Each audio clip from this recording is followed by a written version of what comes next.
Olá, turminha, tudo bem?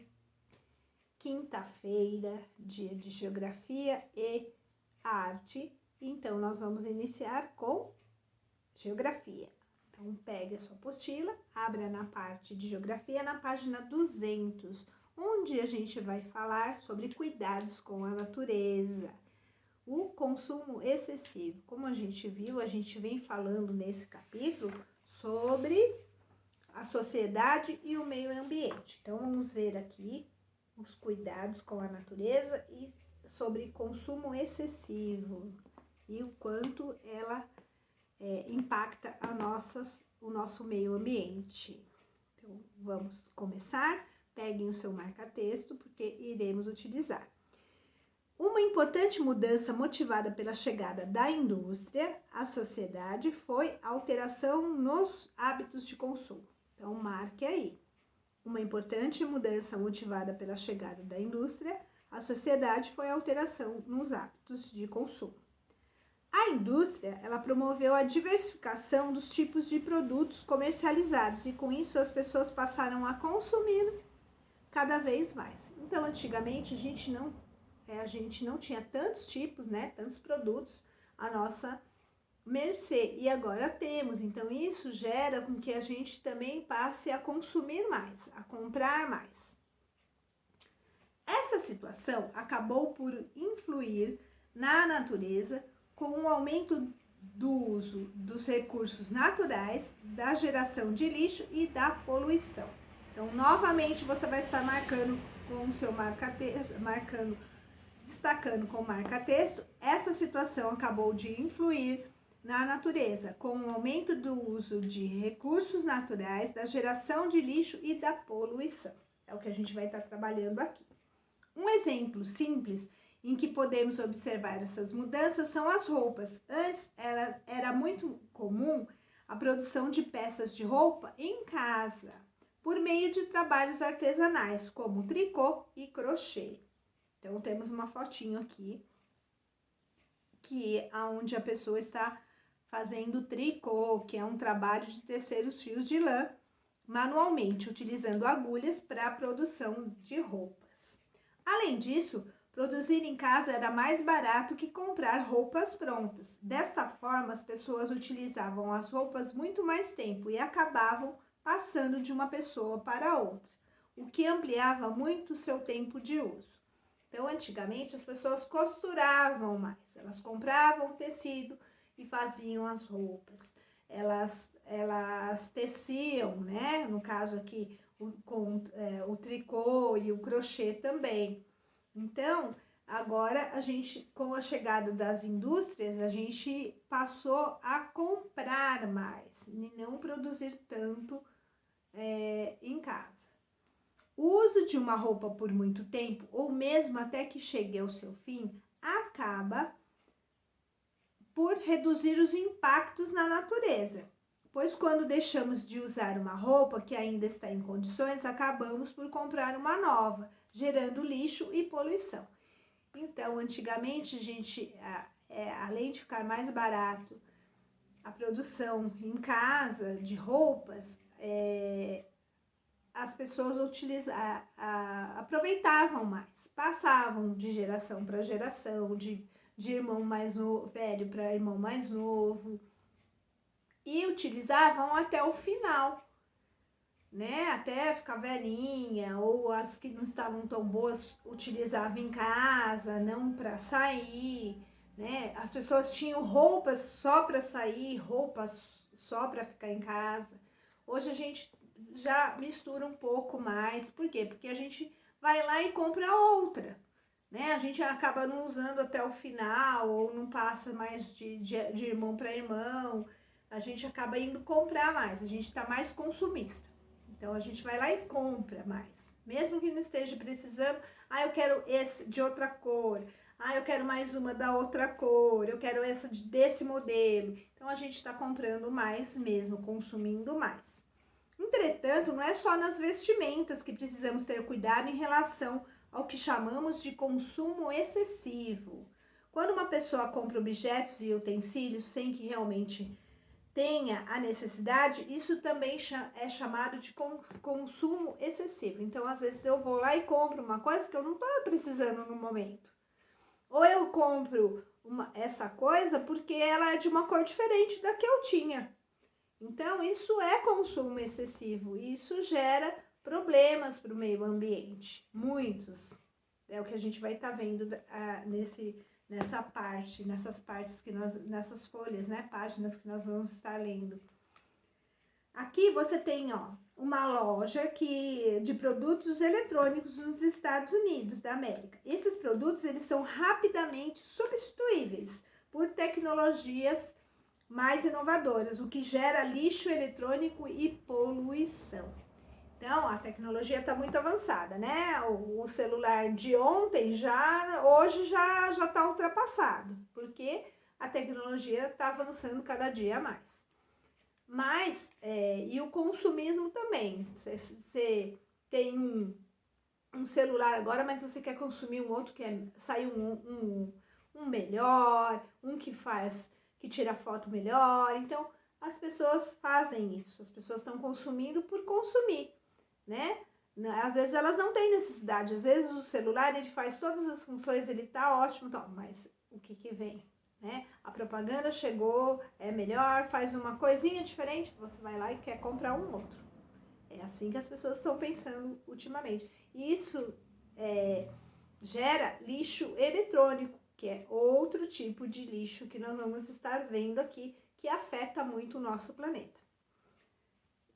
Na página 201, continuemos. Resíduos sólidos. A quantidade de lixo produzido atualmente é muito maior que no passado. Obviamente, a população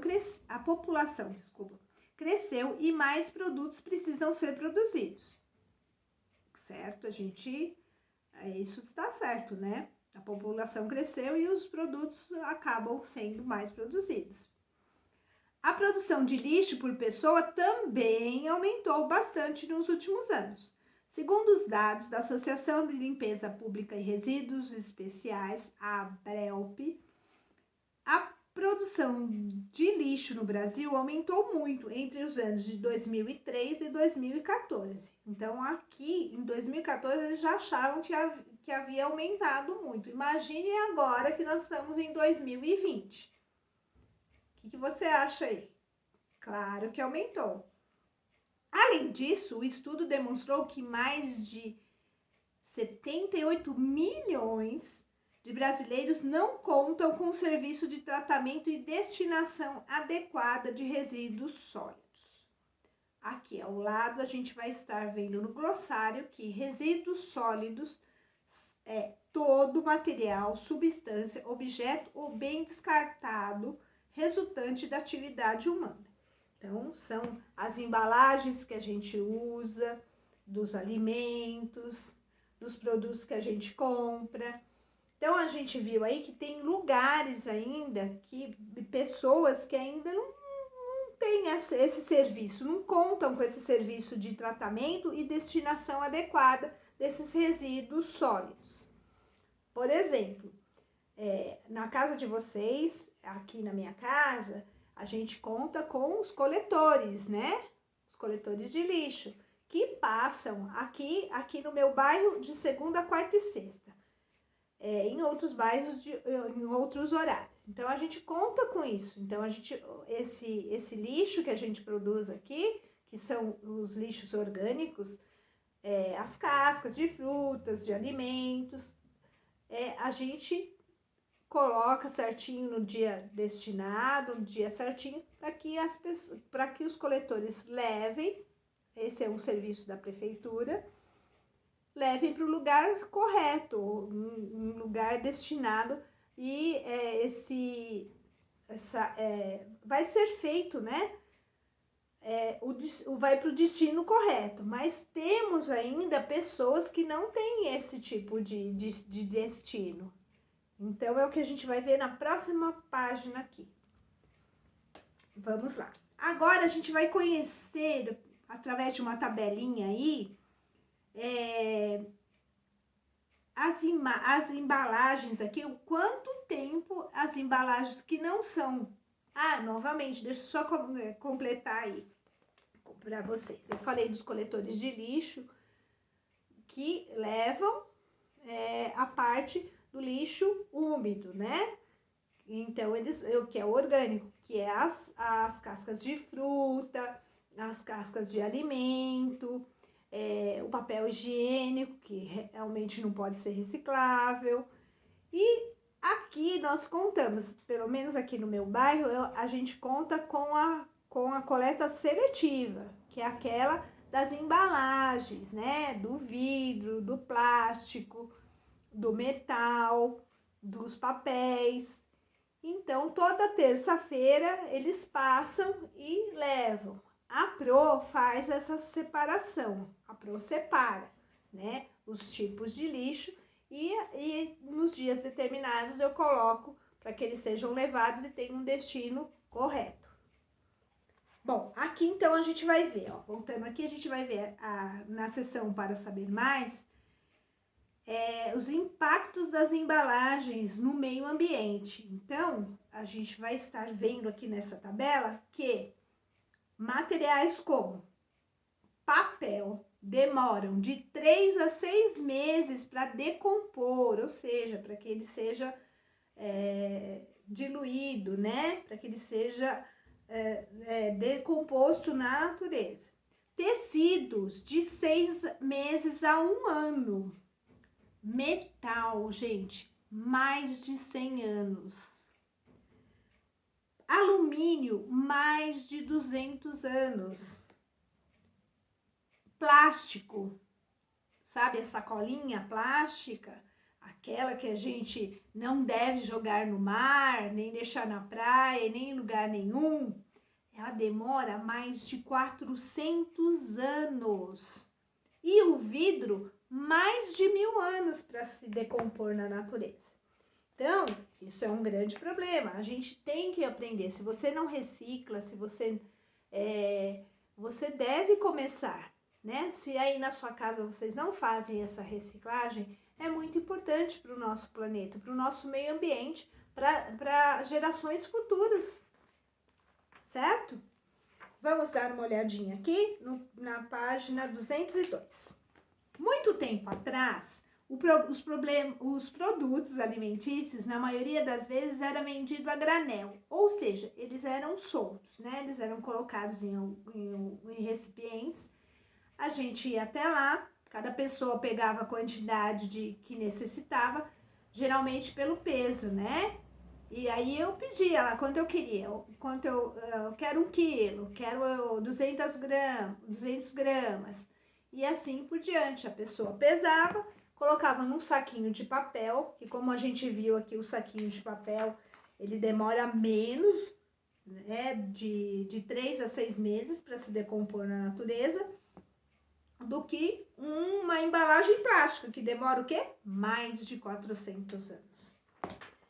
E aí antigamente era assim. Agora a gente já vai fazer, a gente vê que a maioria dessas compras, a gente já compra os produtos o quê? Embalados, geralmente em plásticos. E o aumento de lixo e a seriedade desse assunto, né? Dessa necessidade de a gente reciclar as embalagens para que futuramente, né, a gente possa ter um planeta melhor. Então, vamos continuando aqui, ó. Segundo os estudos recentemente, cada brasileiro produz em média 383 quilogramas de lixo por ano. Nós, você, olha aí, 383 quilogramas de lixo por ano, e esse número está crescendo. Então, a situação fica mais crítica quando sabemos que boa parte desse lixo não tem destinação correta. Então, muitos lugares ainda não tem essa destinação, não tem os coletores de lixo, não tem a coleta seletiva, que é a reciclagem. Então, é preocupante, né? Vamos ver aqui, ó. Temos uma foto aqui, ó. Lixo irregular, no município de Duque de Caxias, no Rio de Janeiro. Então, aqui é onde vai parar todo o lixo aqui, ó. a céu aberto, aonde atrai muitos bichos, né? Ratos, urubus, que também trazem doenças juntamente com eles. Vamos ler aqui, ó. Os lixões a céu aberto, como são chamados os depósitos de lixo irregulares, ainda são muito comuns no Brasil. Entretanto, alguns municípios do país se mostram exemplares ao destinar corretamente os resíduos produzidos pela população. Na coleta seletiva, por exemplo, cada tipo de lixo deve ser armazenado separadamente para depois ser enviado às usinas de reciclagem, onde é transformado em matéria-prima.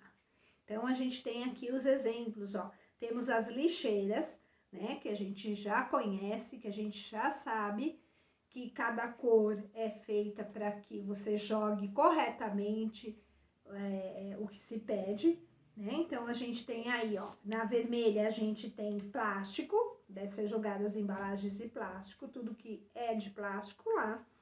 Na azul, papéis. Na verde, o vidro. E na amarela, o metal ou alumínio, né? Aquela latinha de refrigerante, de cerveja, é alumínio, é metal. Então, é jogado no amarelo.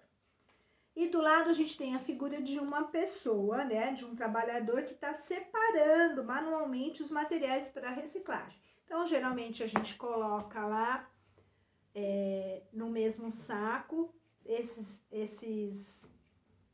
materiais, e quando eles chegam a essas usinas, né, esses lugares, eles têm pessoas que vão separar. Então, eles vão separar tudo que é de vidro, tudo que é de plástico, tudo que é papel, e tudo que é metal, tá? Ao lado, a gente tem a página 203. Então, aqui, aprendemos que alguns hábitos levam a grande produção de lixo e acabam causando grandes impactos na natureza. É hora de desenvolver medidas que reduzam os impactos causados pela atividade humana. Então, aqui a gente estaria fazendo mão na massa. Mas como não vai ser possível, né, a gente estaria colocando cartazes pela nossa escola para conscientizar os amigos da reciclagem, né, de como que a gente poderia estar ajudando a reduzir esses impactos causados pelo lixo no ambiente, né, no meio ambiente todo, né, no nosso planeta todo. Vamos continuar lendo. Outro fator que prejudica o ambiente é o uso dos recursos naturais.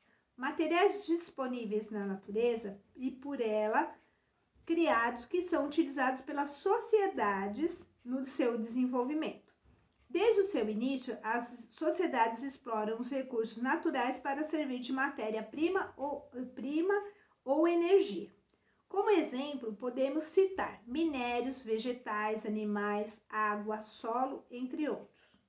Com o aumento da produção industrial, a necessidade de se retirar recursos da natureza tem aumentado elevadamente, elevando a poluição do ar e das águas, reduzindo a biodiversidade e intensificando as mudanças climáticas. Além disso, esses recursos podem se esgotar. Então, vou pedir para vocês estarem destacando tudo isso aqui, ó. Com o aumento da produção industrial, a necessidade de se retirar recursos da natureza tem aumentado, elevando a poluição do ar e das águas, reduzindo a biodiversidade e intensificando as mudanças climáticas. Além disso, esses recursos podem se esgotar. Então, destaque aí com o seu marca-texto. Por isso é importante um planejamento cuidadoso do uso de recursos naturais. Se o consumo atual continuar nesse ritmo, eles podem não estar mais disponíveis para gerações futuras. Segundo a Organização das Nações Unidas, que é a ONU, o principal motivador do aumento da exploração dos recursos naturais é a expansão do consumo. Várias pessoas que estão preocupadas com o destino do planeta se debruçam em estudos para pensar em maneiras de tornar as casas mais sustentáveis, ou seja, utilizar os recursos naturais e destinar de maneira correta os recursos produzidos. Observe um exemplo na atividade a seguir. Então, a gente tem que tomar cuidado, sim. A gente tem que fazer várias coisas para cuidar do nosso planeta, né? Vocês já ouviram falar que a água do planeta está acabando, que a gente tem que economizar? Então, através dos nossos gestos com economia da água, fechando as torneiras, tomando banhos mais rápidos, tudo, a gente está ajudando o nosso planeta a economizar água, que pode faltar. Talvez não falte para nós agora, mas futuramente para outras gerações. Então, a gente tem que, sim, tomar conta do nosso planeta, tem que economizar água, tem que fazer coleta seletiva, para que o nosso planeta futuramente sirva para os nossos para os filhos de vocês, para os seus netos, e assim. Então, vamos lá, vamos ter consumo consciente, vamos ajudar o nosso planeta, vamos economizar os nossos recursos naturais e vamos deixar esse planeta e o nosso meio ambiente mais puro, sem poluição, os animais sofrem muito com isso também, não só os humanos, mas os animais também, com a poluição dos mares e do ar, né, das florestas, desmatamento também e tudo mais. Virando a página, vamos ver aqui no Mão na Massa. Na ilustração a seguir, você vai conhecer algumas ideias que ajudam as casas a serem ambientalmente mais corretas. Com base nas informações apresentadas no projeto da Casa Sustentável, relacione o elemento à sua vantagem ambiental. Então, pessoas já vêm fazendo estudos para que as casas que são construídas já tenham, eles tiveram algumas ideias que ajudam as casas a serem ambientalmente mais corretas. Então, para que elas sejam melhores para o meio ambiente. Então, vamos observar esta casa e aqui a gente tem algumas coisas que foram utilizadas, alguns materiais que são utilizados nessa casa, que ajudam o meio ambiente. Então, a gente tem aí um telhado verde, que possibilita o conforto ambiental naturalmente, regula a temperatura e umidade, melhora a qualidade do ar, apresenta propriedades acústicas, ajuda a estabelecer a fauna e a flora local. Placas fotovoltaicas, nossa, complicado, fotovoltaicas, pronto. Ela produz energia por meio da luminosidade solar. Aquecimento solar. Aquecimento da água através da energia solar. Cisterna. Aproveitamento de água da chuva, captação e armazenamento de água pluvial para uso não potável. Então, essa água ela não serve para beber. Essa água ela fica no reservatório para você usar para lavar o carro, lavar a calçada, regar as plantas, lavar o quintal, mas para beber não. Mas ela é reutilizável. A horta é matéria-prima natural, livre de compostos voláteis com características termoacústicas. Então, são ideias aí de uma casa como todas as casas seriam, que trazem, né, economia e que usam, né, os recursos naturais aí. Aqui abaixo você tem de 1 a 5 todos esses itens aqui, ó. Então, todos esses temas aqui, ó, telhado verde, cisterna, horta, aquecimento solar e placas fotovoltaicas. Ao lado, você tem as funções, para que serve cada uma delas. Então, você vai estar lendo aqui e colocando o número correto, né? Número 1, telhado verde. Qual dessas aqui é a função do telhado verde? Depois da cisterna, depois da horta, do aquecimento solar e das placas fotovoltaicas. E assim, a gente, aqui na apostila, a gente para a nossa atividade de hoje. Então, para terminar aqui e fechar a nossa aula de geografia, aqui na apostila a gente já parou na página 204. vocês vão estar fazendo uma ficha de atividade, a ficha número 10, que é a página 115 e 116. Terminando isso, sem problema nenhum, a nossa parte de geografia de hoje acabou. Daqui a pouco eu volto com arte.